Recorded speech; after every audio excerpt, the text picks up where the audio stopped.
Next up is Geoff Ross, Republican candidate for County Commissioner, District 1.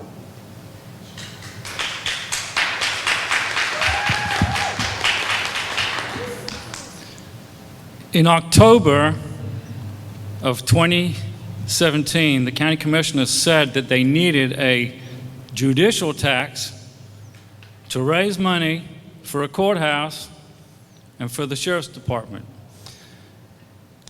Now, I know that this county is a rich county. We got plenty of money, plenty of tax revenue coming in from all this new development.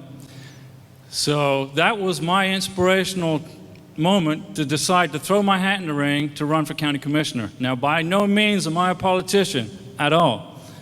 I'm a retired Navy senior chief. I spent 20 years in the United States Navy. I was a financial analyst in the United States Navy, or a logistics guy. I was a computer programmer in the United States Navy. I was working with BASIC, Beginner's All-Purpose Symbolic Instruction Code, writing financial programs to manage and recon Navy budgets, basically, is the best way to explain it. So I'm very familiar with handling and managing taxpayer money. So when the county commissioners say we need money for a courthouse, I start doing my research and my investigation and my legwork, and I realized that basically what they wanted was a slush fund, not money for a courthouse. They did a non-binding referendum where they spent over $400,000 and put that tax increase on the ballot. I remember you guys paid for that. We all paid for that. And we voted it down 67% because we know, we're smart citizens, we know that we got plenty of money in the general fund to fund the infrastructure and the things that we need to operate this county. We're working very hard as a citizens group, and we shut down that sales tax increase. I'm a fiscal conservative Republican, which means that I believe that the government should spend less money than it takes in, which puts us into a surplus, which can then be used for future growth. I think we need to put an infrastructure fund in place 10 years down the road, 20 years down the road, 50 years down the road. The Navarre Beach Bridge that runs from 98 over to Navarre Beach is obsolete. Now, obsolete doesn't mean that it's going to fall into the bay and it's not a danger. Obsolete means it's no longer operationally ready for the traffic that it has to handle with the exponential growth that we have in Santa Rosa County. What is the plan right now for our county commissioners to replace that bridge? There is no plan. There's no infrastructure fund put in place. There's nothing. So in 10 years from now, when that bridge is no longer deemed operational, using military terms, they're going to be screaming for a tax increase, a sales tax increase, a property tax increase, because we got to buy this new bridge. We need to start planning right now to replace that bridge. Garson Point Bridge is a $5 one-way toll to go from the north end to the south end, and then another $5 to go from the south end. It's $10 to use that bridge. And we have a leadership problem, in my opinion, with that toll. When you start charging $10 for citizens to travel on that bridge, people are not going to use it. And that's going to interfere with the job and growth development of Navarre and Gulf Breeze and Midway. Because you're going to have people that live in Milton and Pace and Pea Ridge who may have a job in Navarre, Gulf Breeze, and Midway, but they're not going to go and they're not going to spend that $10 to get to work, which means they may seek employment elsewhere other than down in the South End, which affects the economy of our great county. We have to look at bringing those Maryland bond holders. There's bankers in Maryland that own that bridge who are running that effective means of commerce and transportation for the citizens of this county, and it's hurting us economically. So as your county commissioner, I will go to Tallahassee and bring together the state representatives and the bondholders and myself and say, look, we need to renegotiate this deal. I spent almost 18 years in the Highland auto industry closing deals, walking away from bad deals, writing good deals, and basically, as a businessman, we need to think smarter and bring those bondholders back here and say, let's lower that toll to $1. Can you imagine the economic growth that we would have? The property values on Avalon Road would increase because of the removal of that massive toll that people drive around. Folks are going to drive to Scenic Highway, come across the bridge that way, or they're going to go down Highway 87 to get to Navarre. So those are two bridges that we need to look at, the Navarre Beach Bridge and the Avalon and the Garcon Point Bridge. Now we have people saying, well, we have issues with Woodbine Road and traffic. Understandable. When you start dropping in 700 houses off of Woodbine Road without infrastructure in place to support it, you're going to have some serious problems on Woodbine Road, which comes back to concurrency laws and land development codes. Now, I've been told that the land development code for Santa Rosa County is being rewritten, but who's rewriting the land development code?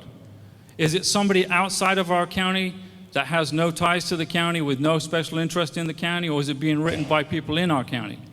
Okay, a land development code decides how many houses you put on a square acre of land, as a simple way to explain it.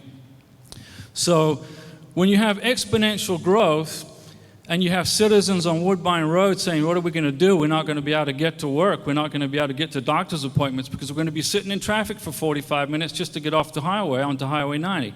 So what I did was I spoke with the people way smarter than me. I spoke with engineers. I spoke with FDOT.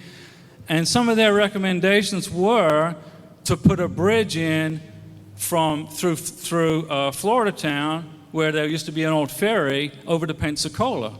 So you add another bridge, which will then open up the bottleneck on Highway 90, which will then free up the traffic pattern on Woodbine Road. So when you get bottleneck on Woodbine Road and everybody's going to Pensacola, they're making a right turn or they're making a left turn, depending on where they work. But if you put in another bridge, which can be funded through the state, if we plan it smartly and if we start working these deals properly, then that's going to open up Woodbine Road. When I filed to run for county commissioner, I had to learn the strategic and operational way this county operates. You know, you just don't throw your hat in the ring and run for office and say, okay, I want to be your county commissioner. You got to know exactly what you're going to do when you get in that chair. You don't want to be shooting from the hip. So that's exactly what I did. I've been running for office now for almost 3 years. Some of you know who I am, some of you don't know who I am. But I've been running for office for 3 years, almost. And in that time, I worked with the sheriff's department. I went on patrol. I got into the dirt and the muck, and I waded through the swamp with the deputies for 82 hours on patrol. After 50 hours, the deputy said, man, here's a challenge coin, Senior Chief. Thank you for riding with us. You got to get and learn and understand what we have to go through as a deputy sheriff in this county. It's not easy work. It's not easy work.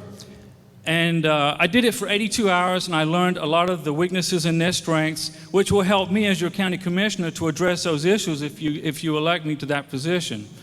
For example, there were communication problems when you're trying to contact dispatch. There are dead zones in the county where you can't get in touch with dispatch. You don't want to send a deputy into a dangerous situation without communications. What if he gets shot? How's he going to communicate for backup? How's he going to communicate for emergency responders? He's not going to be able to do it. So when I was asked the question, when I was on patrol with the deputy about 11 o'clock one night, the deputy said, what would you do? I said, well, I wouldn't send you into that dangerous situation if you don't have communications.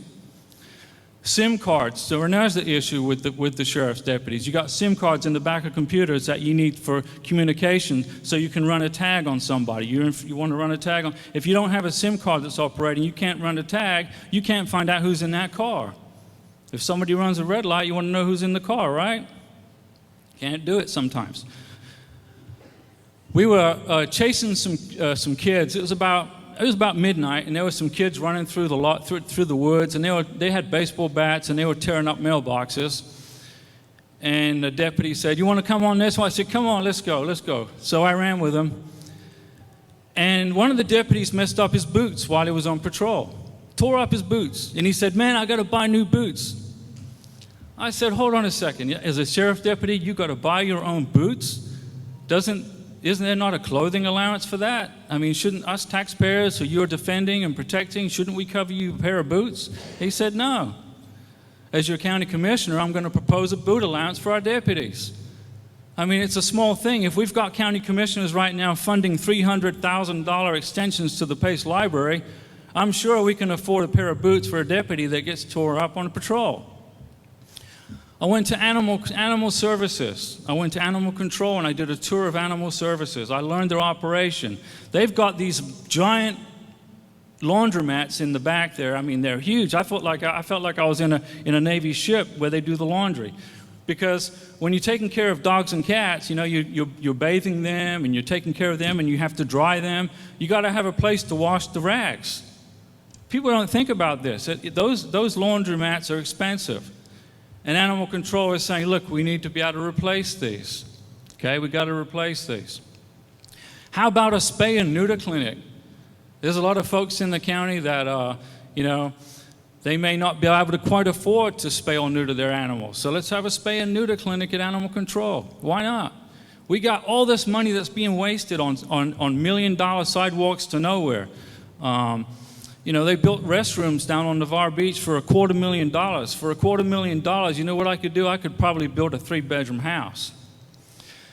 There was some land up in Chimockler that had this beautiful 3-bedroom house sitting on it. Beautiful home. And I was amazed to learn that the county commissioners bought it from this private citizen. Now, I'm not blaming the private citizen because it's a free market. But the county commissioners bought this beautiful $350,000, 4,000 square foot home. And you know what they did with it? They demolished it to extend a football field.